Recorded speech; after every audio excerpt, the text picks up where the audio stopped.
Penal. Les da la más cordial bienvenida a la sala Efraín Huerta. El día de hoy nos acompaña la autora Paola Arenas, Rosy Romero, Obdulia Moreno y Carmen Vélez, que participan en la presentación editorial del libro Presencia Femenina en el Teatro Leones. Sin más preámbulos, cedemos la palabra a los invitados. Muy buenas tardes. Pues sí, hoy estamos aquí para presentar Presencia Femenina en el Teatro Leonés, que es una plataforma que se dedica a exponer el trabajo de las mujeres creadoras en León. Hoy estamos aquí justo para compartir un proyecto que nació de una pregunta incómoda y necesaria. ¿Qué tanto sabemos de verdad del trabajo de las mujeres que han sostenido la escena teatral en esta ciudad? Antes de entrar en materia, quiero presentarles a quienes nos acompañan en esta mesa y quienes son parte viva del archivo que hoy venimos a mostrar. A mi lado está Rosy Romero, que es actriz y creadora teatral con una trayectoria sostenida en la escena y en los procesos formativos. Su trabajo se ha enfocado en la transmisión del oficio, la creación colectiva y el acompañamiento de nuevas generaciones teatrales. Tenemos también a Obdulia Moreno, que es creadora escénica y gestora cultural, vinculada al desarrollo del teatro local, y su trabajo ha impulsado a procesos de formación, producción y acompañamiento artístico, con énfasis en el fortalecimiento comunitario y la continuidad de las personas y prácticas teatrales. Estamos aquí festejando que León cumple 450 años de ser fundada como ciudad. Y cuando una ciudad celebra su historia, vale la pena preguntarse de quién es esa historia, quiénes aparecen en el centro del relato y quiénes se han quedado en los márgenes. Este proyecto nació precisamente de esta incomodidad. Hoy no venimos a presentar un archivo cerrado ni una verdad definitiva. Venimos a compartir un mapa en construcción, una plataforma que intenta mirar de frente 25 años del quehacer teatral en León, desde un punto que, aunque siempre estuvo, pocas veces se nombró: las mujeres. 25 años que se insertan dentro de estos 450 que hoy celebramos. Y en estos 25 años hay compañías fundadas, generaciones formadas, obras estrenadas, espacios abiertos, procesos creativos sostenidos muchas veces desde la invisibilidad y desde la terquedad. Hay mujeres que dirigieron cuando dirigir no era un lugar que se les ofrecía. Mujeres que escribieron cuando la dramaturgia se asumía masculina. Mujeres que iluminaron, diseñaron, produjeron, gestionaron y sostuvieron escenas enteras desde labores que el relato oficial casi nunca nombra. Me permito ahora leer un extracto del ensayo que hoy nos trae aquí. ¿Nombrar para existir o existir para nombrar? No lo sé, pero desde otro modo seguiría siendo la eterna asistente. Durante años escuché frases como: eres la primera mujer que lo hace, pero hoy entiendo que no fui la primera, quizá solo la primera en nombrarse. Comprendo que antes hubo otras que allanaron el camino, aunque su trabajo quedará invisibilizado y sus aportaciones borradas. Hubiera deseado conocerlas, ya que probablemente habría encontrado cobijo en lugar de vivir una lucha constante contra la corriente. Habría caminado con menos soledad. Este ensayo propone un recorrido por la memoria escénica en León a partir de mi propia historia. Es un viaje por la memoria, los saberes, los flujos de trabajo, las emociones, los espacios institucionales y los independientes. Una bitácora de las conexiones y rupturas, de los conflictos, de las luchas y de los vacíos. Nombrar y reconocer a las mujeres que han desarrollado distintas labores dentro del teatro es seguir construyendo posibilidades para el futuro. Es un acto de memoria, pero también de justicia. Por eso decidí trabajar esta plataforma no como un proyecto histórico, porque no pretende serlo, sino como un proyecto de memoria y de reconocimiento. La memoria, ya sabemos, es caprichosa. Recuerda lo que se queda y olvida lo que no se nombra. Esta plataforma quiere romper esa lógica. Quiere reunir voces, trayectorias, obras, procesos, materiales y afectos y cruces creativos para que esta historia no vuelva a diluirse. ¿Qué van a encontrar en esta plataforma? Es un mapa virtual como el que ven aquí al frente, que se despliega como un recorrido. compañías, proyectos, obras, procesos creativos, testimonios, cartografías visuales y un archivo que irá creciendo con la participación de todas y de todos. Pueden buscarla hoy mismo desde su teléfono en aoparescena.com. Nada de este trabajo está terminado, ni nada está cristalizado. Es un proyecto vivo que se alimenta del diálogo y de la colaboración. Y está aquí hoy en la Feria del Libro porque los libros y los archivos hacen lo mismo que el teatro, guardan lo que somos, nombran lo que estuvo y abren conversaciones para que de otra forma se perdería. Que exista este mapa no es un gesto decorativo dentro de los festejos de los 450 años de León, es una forma más de justicia. Ahora pasaremos a escuchar a nuestras invitadas en el panel, que son 3 mujeres que forman parte viva y parte importante de esta historia que se ha construido a partir de una cartografía que también impulsa la Secretaría de Cultura del Estado. Les pido algo en concreto y es que no vengan con una ponencia ya establecida, sino que hablen desde su memoria y de lo que hicieron en esa trayectoria. Vamos a empezar escuchando a Obdulia Moreno, y mi pregunta para ella sería: ¿en qué momento de tu historia en la escena leonesa sientes que no estaba escrito en ningún lado y que para ti ahora esté representado en este archivo? Bueno, pues primero muchas gracias, Paula, mi queridísima Paula Arenas, por la invitación. Y es una pregunta bien poderosa que me lleva, la he reflexionado desde la invitación, a contar un poco del proceso, sobre todo de mi faceta como escritora, porque siento que en esa parte fue en la que he recorrido un proceso más complejo.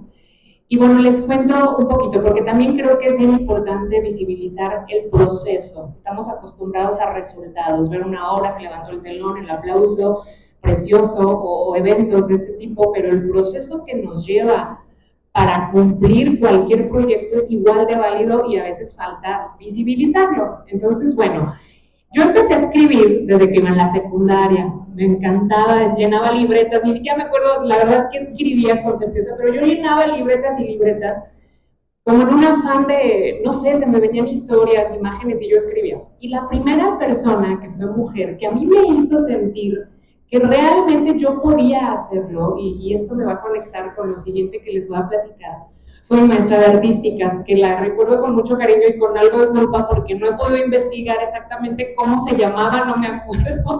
Mi mamá tiró mis libretas con la autoridad que se toman las mamás de tirar las cosas cuando ellas dicen que ya no las necesitas, y no me he acordado, me voy a poner esa meta de acordarme, porque fue una mujer para mí en mi vida artística muy valiosa. Ella me daba artísticas, y yo desde primaria siempre tuve una invitación, me gusta mucho dibujar, bailar, el teatro, pues yo no sabía que eso era teatro, pero me gustaba estar ahí y no me daba nervios y que me vieran cientos de personas. En fin, en la secundaria yo escribí mi primera obra de teatro. Era un sketch, no me acuerdo bien de qué, así súper absurdo, pero la maestra me dijo, Obdulia, ven. Y no, pues yo dije, me va a regañar, lo que pensamos. No, pues tu obra se va a presentar el Día del Padre. No, hombre, hermanas, para mí era como si ahorita me dijeran, te vas a Bellas Artes, así. Me emocioné mucho, mucho, de verdad. Mi papá nunca fue a verla, ahí saludos a mi papá, pero la presentamos el Día del Padre y yo me sentí invencible. Dije, híjole, de verdad lo que yo escribí le puede interesar la parte de la comedia y la gente se reía, ¿no? Y yo así, wow, no. Yo ahorita me di una amable, si fuera esa niña. Y ya, ¿no? Pues pasó el tiempo. Esa fue la primera maestra que me invitó incluso a formar parte del grupo teatral. Mis papás no me dejaron, porque no, ¿tú qué vas a ir a hacer ahí con esa gente? Ya saben, ¿no? Entonces no pude entrar, pero lo recuerdo con mucho cariño. Luego brinqué a la preparatoria, y en la preparatoria entré al grupo representativo de teatro y me enfoqué más en la actuación. Dejé un poquito la escritura después de mi gran éxito, ¿verdad? En el Festival del Día del Padre, y luego pasó algo importante que lo quiero conectar con el cierre de esta pequeña intervención de mi parte. Cuando entré a la universidad, conocí a un profesor que él me dijo puntualmente, y aquí viene el poder de las palabras, tú no sirves para escribir. Escribir no es lo tuyo. Imagínenselo así con eco. Y no, pues yo me la compré, hermanas. Yo dije, híjole, es más, así de fuerte que yo no me he titulado. Bueno, le voy a echar la culpa de entre mis flojeras, pues, porque yo no me sentía capaz de escribir nada después de esas palabras, de verdad, o sea.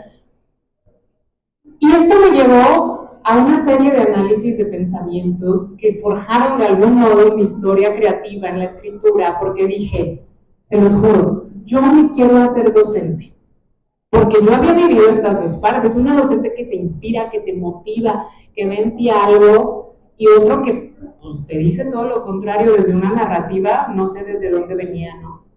Entonces yo dije, yo quiero ser docente, duré 15 años, de hecho, siendo docente en el Instituto Cultural de León, luego tuve la oportunidad de ser docente en la UNAM, en el Cerezo, en el Tutelar, en muchos espacios donde yo terminé de confirmar el poder de las narrativas desde una figura autorizada como es un docente, porque sí es cierto, ¿no? Y cómo le puedes cambiar la vida para bien o no también a una persona con las palabras que dices. Y una segunda cosa que aprendí de esta experiencia es cómo también atrincheramos, cuestionamos la narrativa que tienen otros sobre nosotras. Y ahí entra la importancia de que las mujeres escribamos, porque nosotras tenemos que adueñarnos de esos espacios, de los personajes femeninos, de construirlos desde nuestra verdad, desde nuestra vida cotidiana, desde lo que vivimos, y hacernos cargo de esas narrativas. Y entonces para mí, respondiendo por fin la pregunta de Paola, para mí eso fue bien bonito y bien significativo, ¿no? Después de no sentirme una voz autorizada y de luchar con eso, todavía a veces mi inconsciente se aparece así con la cara de mi maestro y me dice, tú no eres escritora. Dile a la producción.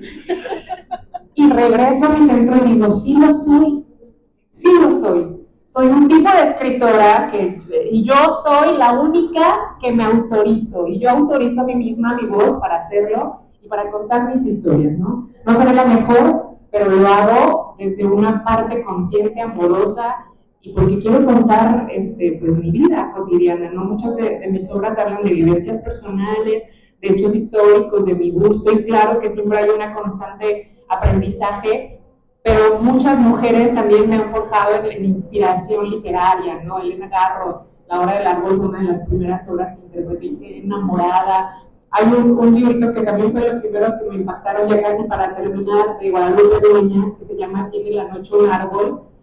Y venía hoy analizando la obra y dije, ay, pues todas tienen que ver con los árboles, ¿no? Todas mis inspiraciones.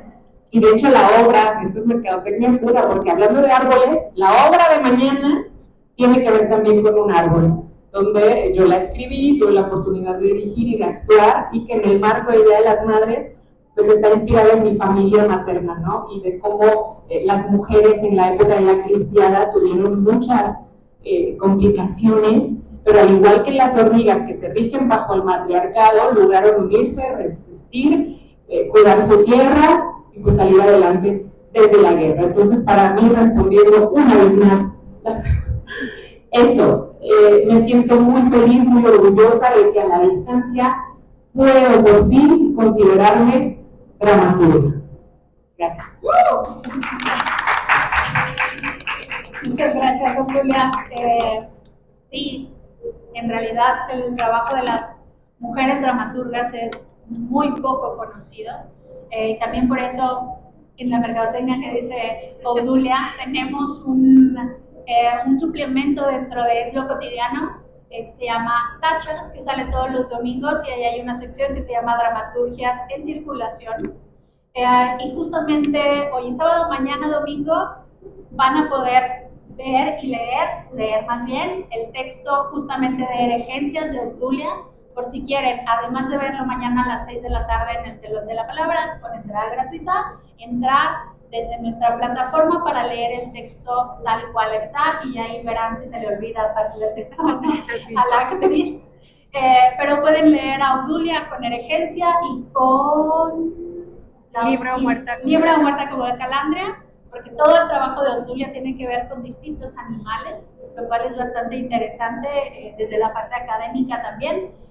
Y a muchas otras autoras también hay un texto de Rosy, que es El Ajolotl, que está publicado también, y también hay textos que ya algunos son libres de derechos, de mujeres que desde el siglo pasado escriben teatro, muchos que fueron publicados como anónimos, pero hoy han sido rescatados, y es parte de la labor que tenemos en esta plataforma.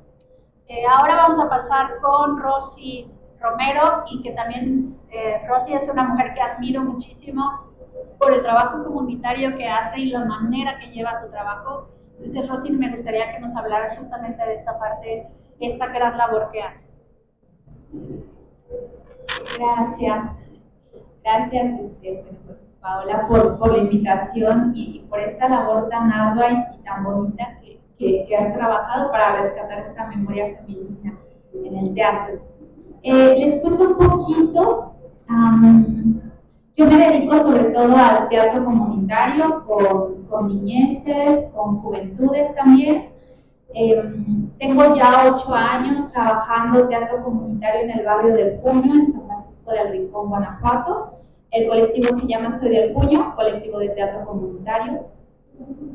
Y bueno, ahorita que escuchaba como Obdulia y esta pregunta que le hacías también a ella, me la preguntaba hacia mí y pensaba como en mi atravesar por el teatro, la vida me fue llevando como a contextos complicados y difíciles en cuanto a situaciones de vulnerar derechos humanos, en cuanto a situaciones de violencia.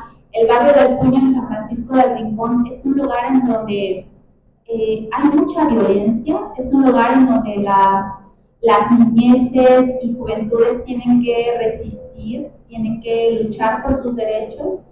Y entonces, en medio de ese contexto, comenzamos a hacer teatro comunitario en la calle, en el parque, en la casa comunitaria, y el teatro se vuelve un refugio, una resistencia también, y de pronto mi pregunta a veces es, ¿por qué tenemos que resistir? ¿Por qué tenemos que luchar? ¿Por qué tenemos que luchar por visibilizar? ¿Por qué tenemos que luchar para nombrar? ¿No? Porque de pronto pues siento que son cosas que merecemos, que deberían de estar ahí, que las niñeces deberían tener esos espacios seguros, libres para crear, para hacer, para soñar, para disfrutar, para vivir. Y luego cuando relaciono el teatro con la resistencia, pienso que pues las mujeres llevamos una lucha ya desde hace muchísimos años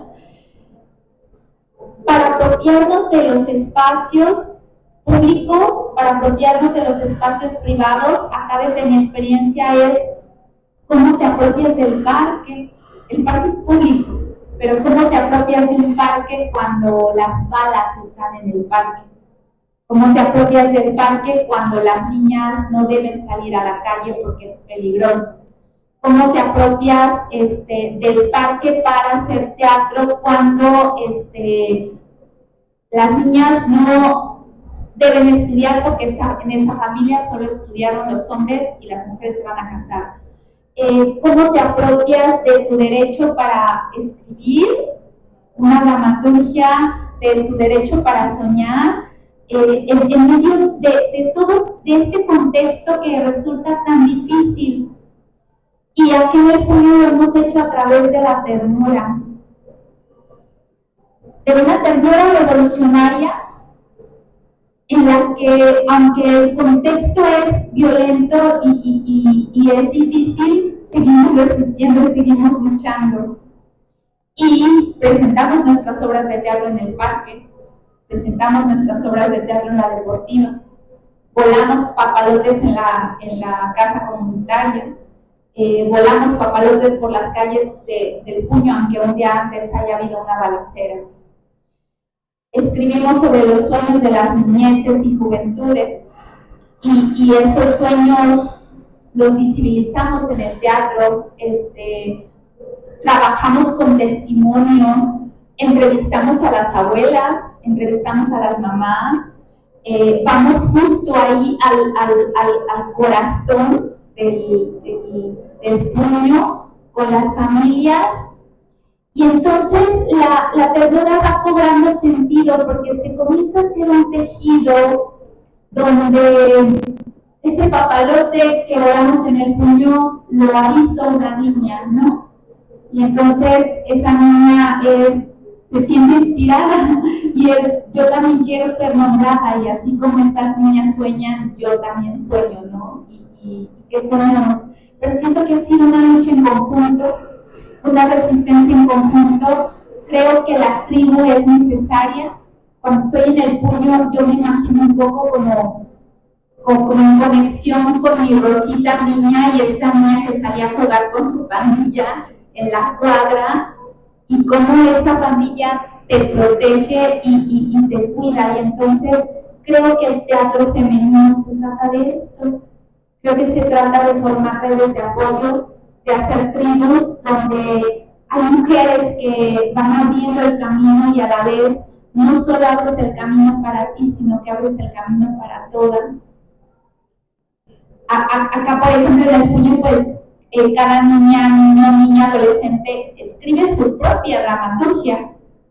Yo aprendí a hacer teatro así. Yo aprendí a hacer teatro hablando de lo que necesitaba decir, de la revolución que estaba viviendo, de lo que me atravesaba, y pues eso se volvió comunitario, ¿no? Y se volvió una voz que no solamente era mi voz, sino que era la voz de muchas. Entonces, es bien bonito ver niñas que su propia historia la pueden escribir desde un imaginario, abriendo posibilidades de paz en lugares donde es difícil pensar en la paz, pero que desde el teatro es posible. Y entonces esa posibilidad de paz logra inspirar a muchas otras personas.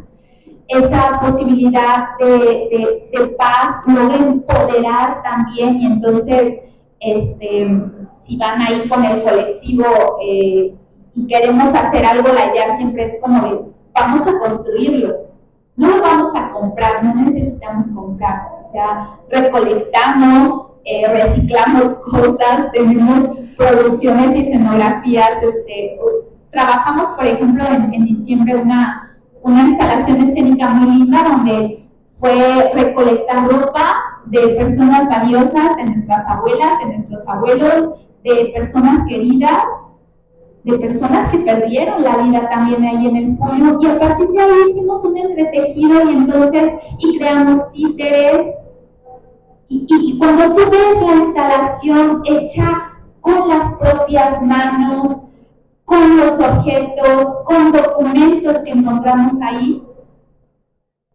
es todo un universo que visibiliza y que da voz.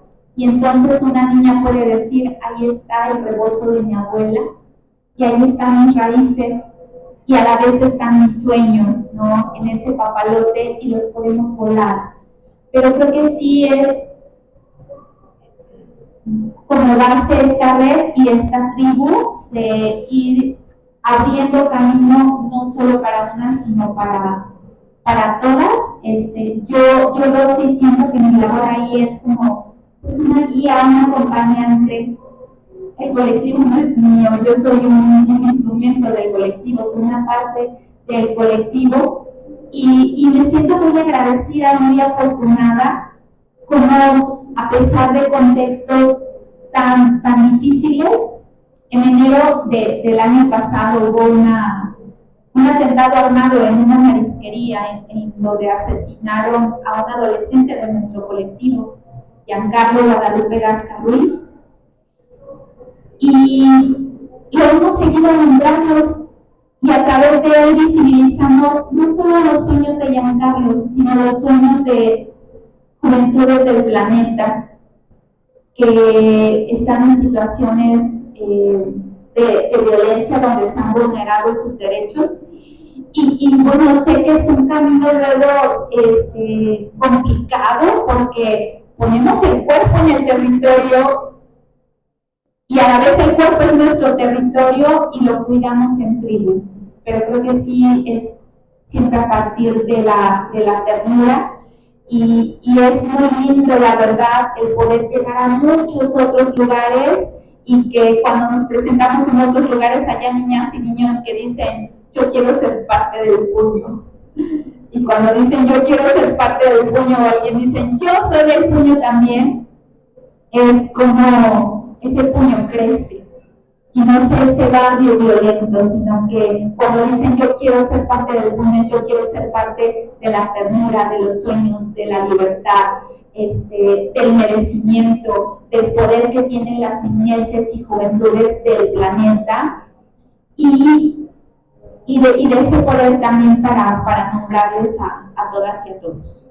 Bueno, un poquito como respondiendo ahí, a lo mejor mucho, gracias.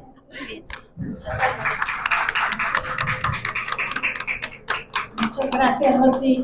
Justamente Shakespeare decía que el teatro es un reflejo de la sociedad y creo que justamente con este tipo de trabajos y de puestas como las que hace El Puño estamos reflejando lo que también Leones y Guanajuato en realidad es hoy en día, que es un estado en el que vivimos en una violencia constante y que nos hemos habituado a esa violencia y que existan estos registros también a través del teatro será importante para un futuro que entendamos cómo es que nos comportamos hoy en día y por qué suceden las cosas que suceden, porque Giancarlo fue una gran pérdida para El Puño como tal y para el gremio teatral también, porque él ya era parte de lo que somos como teatreros en una edad de adolescencia, o sea, ni siquiera pudimos ver lo que él pudo haber logrado como todos nosotros adolescentes que están ahí y que yo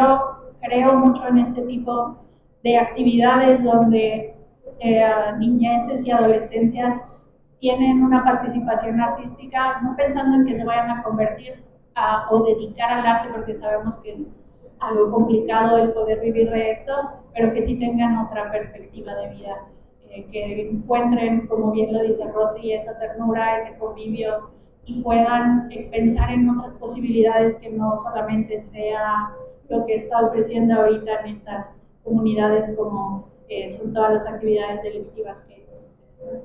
Y bueno, ahora vamos a escuchar también a Carmen Vélez, quien es creadora escénica, directora y docente, que en su trabajo articula tanto la investigación como la pedagogía y la práctica teatral, sobre todo el trabajo con las adolescencias, lo cual admiramos muchísimo porque las adolescencias son la parte más complicada la parte del crecimiento del ser humano.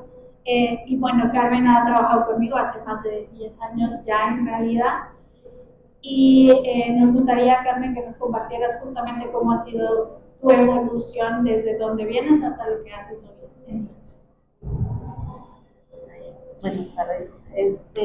Muchas gracias, Pau, y gracias por permitirnos estar en este espacio contigo, que de alguna u otra manera nos puedan escuchar y que yo sé que más de una persona, niño, adulto, adolescente, va a caer algo o responder algo.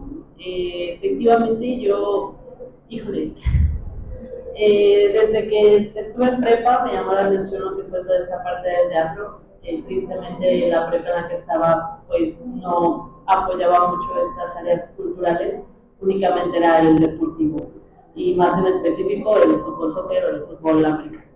Entonces completamente era el apoyo a esas dos secciones. Debo decir que fue una encargada de cultura llamada Gloria Vélez que empezó con toda esta parte de la cultura.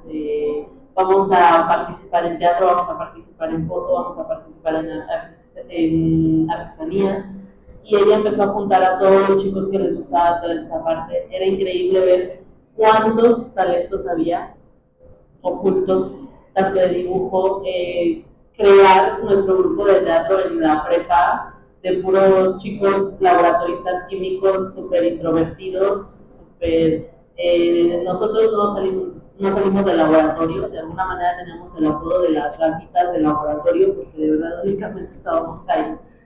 Y participar en un ámbito escénico fue como que, ¿qué?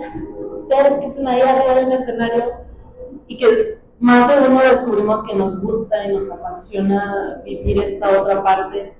Fue la primera vez que yo actué arriba de un escenario y dije, es bien padre jugar a no ser yo y hacer lo que yo quiera. Y que no tenga vergüenza y que ni siquiera veo quién me está viendo porque tengo una luz encima y sabe quién es. Entonces fue muy padre, muy divertido. De ahí seguí trabajando en esta parte. Me desvió un poco, pero como que el destino, la vida, Dios me dijo, no, tu lugar está acá. Entonces abre artes escénicas en la UDL y yo dije, creo que sí, es para mí. Entra la licenciatura y la verdad fue una parte bien bonita de descubrir, te voy a ser muy honesta, yo no había visto teatro más que en ese momento que participé. Cuando yo veo que hay un mundo entero detrás de una representación, me enamoré, me quedé, ahora sí que fue amor a primera vista. Y me terminé de enamorar y descubrir esa pasión cuando fui a ver una obra de teatro, una danza contemporánea, voltar hacia atrás a la cabina y ver a una mujer con audífonos y diciendo, nada más se veía esto, y su cara seria, tensa, y luego salir de la cabina y ver que estaba embarazada, o sea, fue como, no, pues sí, o sea, sí se puede. En ese momento mi show ya no fue el escenario, mi show fue, ya vieron, o sea, todo el mundo estaba diciendo que había una mujer atrás dirigiendo todo esto. Y me quedé impactada, o sea, de esa obra, cuando escribí, porque nos pidieron una crítica, la verdad yo no critiqué la obra, yo me enfoqué, vieron que en la parte de atrás había una mujer y embarazada dirigiendo todo lo que estaba pasando enfrente. Entonces descubrí que eso era, no necesariamente hacer teatro, hacer una parte escénica es únicamente estar arriba del escenario, sino también atrás.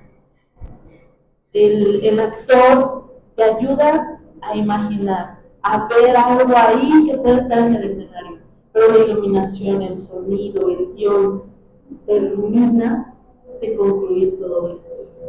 Una obra que estuve con Paola, Flores para los Muertos, era únicamente iluminación y el actor. Y era increíble ver que sí, la actora hacía su trabajo, pero terminábamos de ver con la iluminación esa casa, esa cabaña, ese río, ese sendero, o sea, era increíble y hermoso. Yo descubro parte de mí que ese es mi lugar, con mucho nervio, con mucha miedo, porque era una maestra que decía, no, ya te va a tocar Paola, agárrate. Y yo, santo Cristo. Me animé con todo ese miedo, ese nervio, y le dije, yo quiero estar contigo. Y ella decía, soy capaz. Yo quiero trabajar contigo, yo quiero ser tu asistente, o sea, ponme a barrer, pero yo quiero estar ahí al lado tuyo. Con todo su corazón me dijo, sí, te veo bien. ¿A qué hora? A las 10. A las 10 de la mañana, a las 10 de la noche. Ah, ok.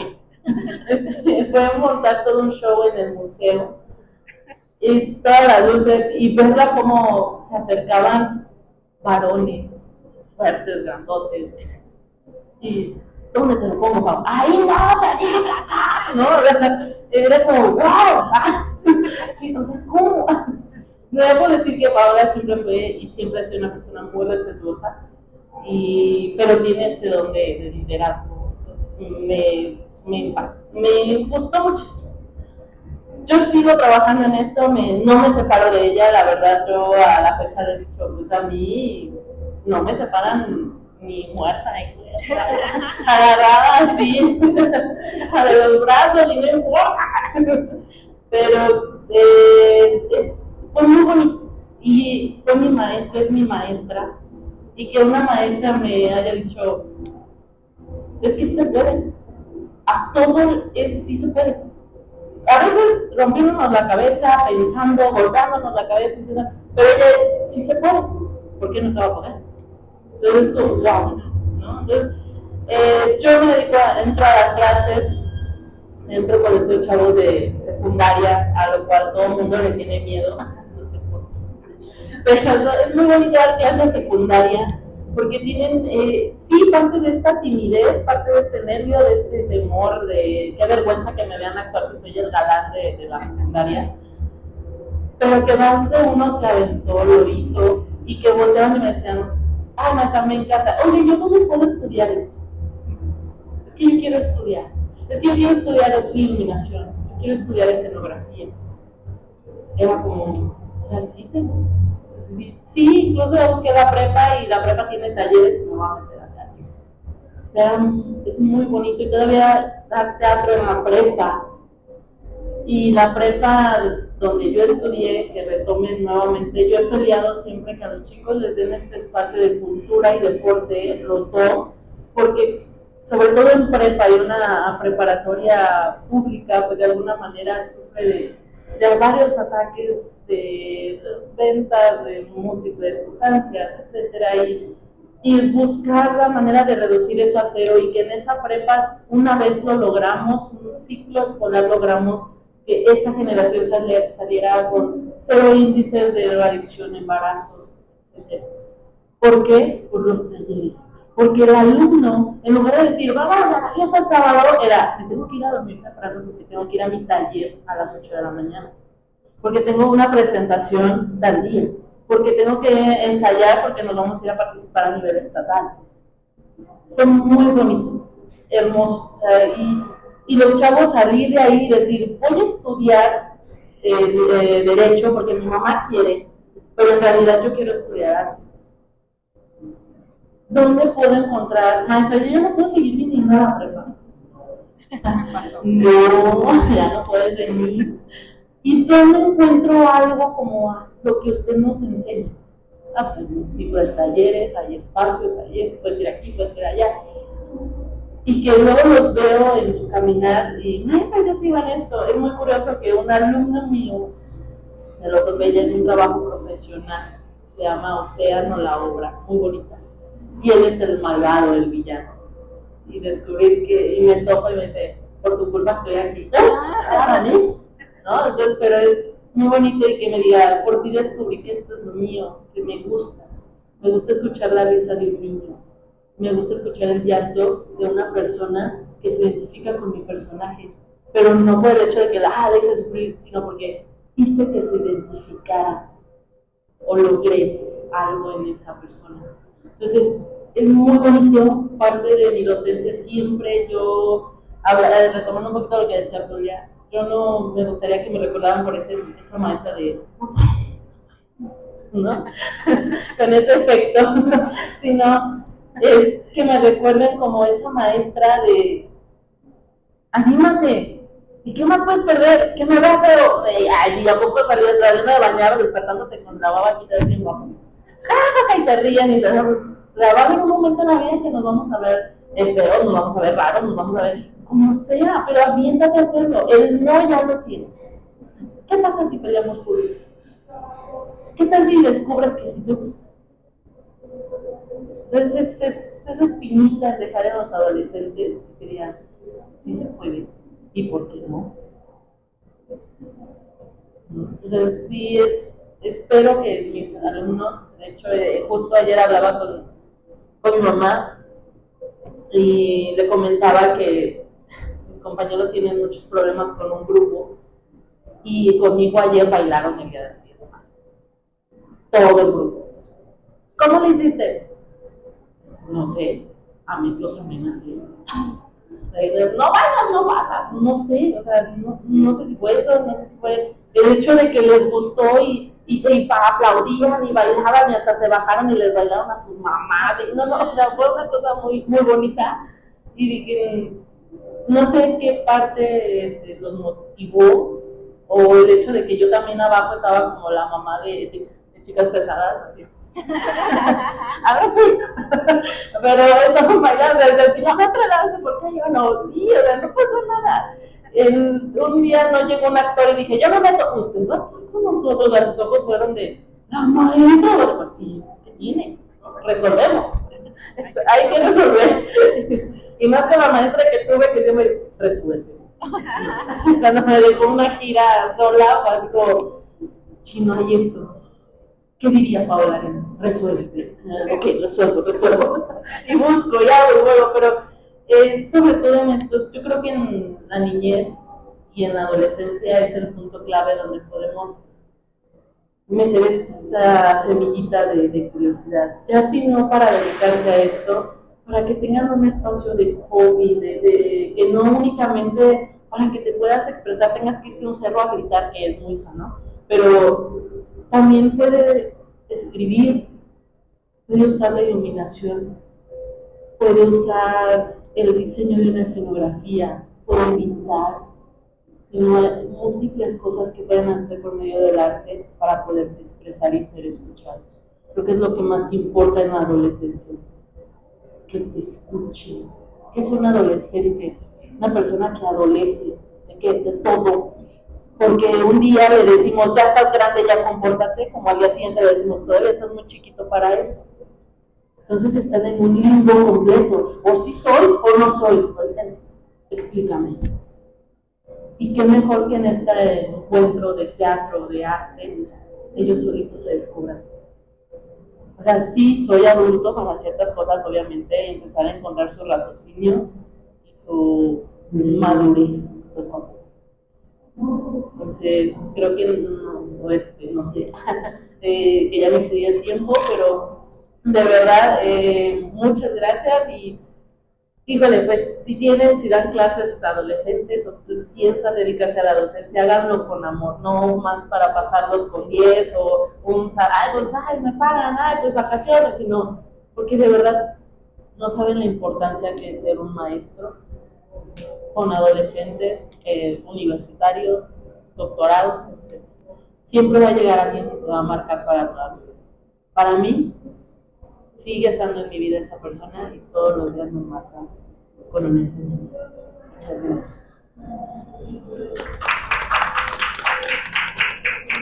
Muchas gracias. Pues sí, el trabajo en realidad de las tres, con las adolescencias, con las infancias y también con las personas adultas me parece sumamente importante y un trabajo que no debería de perderse así, ¿no? Nada más. El teatro es muy complicado en ese sentido porque es algo vivo que solo está en ese momento y desaparece. Pero sí tenemos ahora maneras de llevar un registro y recordar. Hay algo que a mí, desde creo que la tercera generación de la UDL, se me quedó muy marcado y es que las alumnas decían, es que nadie ha hecho esto. Y yo decía, sí, hay muchas que lo han hecho y muchos que lo han hecho antes, pero no tenemos la información a la mano y eso es un poco de esta labor. Entonces, ya solo para cerrar, este proyecto en lo general, les decía, surge de muchas preguntas que me he hecho a través de mi trayectoria y en realidad ya perdí la cuenta del tiempo que llevo cargando con todas estas preguntas. En 2010, dentro de la FENAL, tuve en el telón de la palabra de que había en esos años en un gran soporte enorme en un escenario muy grande como el que hoy está allá afuera, una función apoyando a la maestra Claudia Vallitillo de la Casa de la Cultura con el grupo de danza Espiral. Ese mismo día me enteré que empezaría a trabajar en el Teatro del Bicentenario, donde mi carrera cambió por completo, pero siguió enfrentando señalamientos y discriminación por mi género, pero sobre todo de las compañías nacionales. Por cierto, en ese teatro ya no hay mujeres en el área técnica. Por eso creo tan necesario seguir hablando de estos temas. Por eso estoy tan contenta con este proyecto. Porque algo que había sido intuición, inquietud y terquedad se convirtió al fin en algo tangible. Y digo por fin, porque sé que esto no se cierra aquí, sino que será siempre un proyecto inacabado, porque la historia no se detiene y la memoria tampoco. Voy a concluir con un extracto del ensayo que pueden encontrar en el volcancito que está ahí, que se llama La brecha de la desigualdad. Las voces reunidas en este ensayo muestran que la presencia femenina en el teatro leonés no es reciente ni marginal. Las mujeres hemos sostenido históricamente la escena desde múltiples frentes, sobre el escenario, en la gestión, en la técnica, en la docencia, en la producción y en todos esos oficios que durante años no tuvieron nombre propio. Uno de los hallazgos más claros de este trabajo es la figura recurrente de la mujer orquesta. Lejos de ser una anécdota o una virtud individual, esta multiplicidad de roles aparece como una condición estructural del campo teatral para las mujeres. Hacer teatro ha significado para muchas multiplicarse por permanecer, actuar, dirigir, gestionar, enseñar, producir y sostener procesos sin que esa acumulación se traduzca necesariamente en las mejores condiciones laborales o simbólicas. Cerrar este ensayo no se siente como concluir un trayecto, sino como dejar una puerta entreabierta. Si este texto contribuye a que ninguna joven vuelva a pensar que no puede dirigir, diseñar una luz, operar una consola, producir un proyecto o sostener un foro, si permite que alguien se nombre en su oficio y se reconozca como parte de una historia colectiva, entonces el recorrido habrá valido la pena. Nombrarnos es un acto de memoria, reconocernos es un acto de justicia, y sostener esta conversación en el tiempo es quizá una de las formas más honestas de cuidar el teatro que habitamos. Muchas gracias por acompañarnos hoy en día. Espero que puedan revisar la plataforma, revisar el ensayo completo, que es gratuito. Solo hay que entrar en ahogarescena.com, por allá atrás hay unos QRs igual para que entren. Van a poner ahí su correo y les llega directamente el PDF o el ebook, el que quieran. También van a poder ver memoria con todos los carteles que existen en el foro de la Universidad de León, el microteatro, datos estadísticos sobre los distintos foros que hay. Estamos publicando constantemente en el TACHAT, la dramaturgia femenina, y también tenemos un video podcast que se llama El teatro que no se contó, con entrevistas a las creadoras, que ahorita está justamente la de Rocío Ponte, que está aquí atrás en la parte operativa. Pueden conocer toda su historia, que es de las mujeres técnicas que tenemos en León, y viene ya la próxima semana de Valentina Cueva, y así estaremos publicando las entrevistas que tenemos para ver, que hicimos para esta investigación. Así que muchísimas gracias, y pues por ahí nos estaremos.